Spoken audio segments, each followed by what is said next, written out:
রাজ্য সরকার ইতিমধ্যে ৮৮টি স্কুলকে বিদ্যাজ্যোতি স্কুল প্রকল্পে সিবিএসইতে উত্তীর্ণ করেছে। ফলে এই বছর যারা মাধ্যমিক উচ্চ মাধ্যমিক পরীক্ষা দেবে, সিবিএসইর নিয়ম অনুযায়ী তাদেরকে ইংরেজি অথবা হিন্দি মাধ্যমে পরীক্ষা দিতে হবে।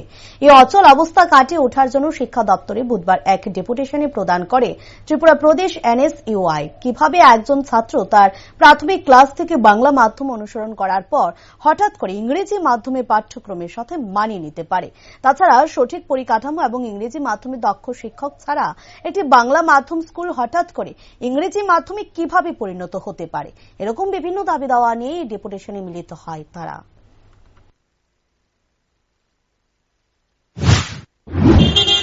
আমরা জানি যে বিদ্যালয় স্কুলগুলো যেগুলো টিবিএসসি থেকে সিবিএসসি কনভার্ট করার প্ল্যানিং চলছে স্টেট গভর্নমেন্টের, তার উপর জোর করে ইংলিশ ল্যাঙ্গুয়েজটা ইমপ্লিমেন্ট করা হয়েছে।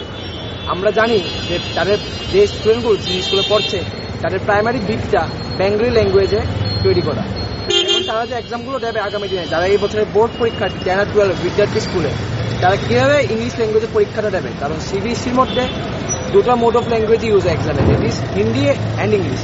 তারা তো বেঙ্গলি এক্সাম দিয়েছে, তারা এখন কীভাবে হঠাৎ করে আবার ইংলিশে এক্সাম দেবে? তারা কি ভাষা শিখবে কি পড়া পড়বে? এবং দ্বিতীয়ত, আমাদের স্টেট গভর্নমেন্টের কাছে কি এতটুকু ভালো ইনফ্রাস্ট্রাকচার আছে যে তারা সমস্ত বিদ্যালয় স্কুলগুলোতে ইংলিশ ইমপ্লিমেন্ট করতে পারবে?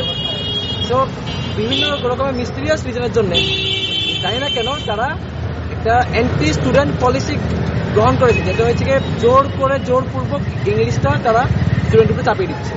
But that's not fair.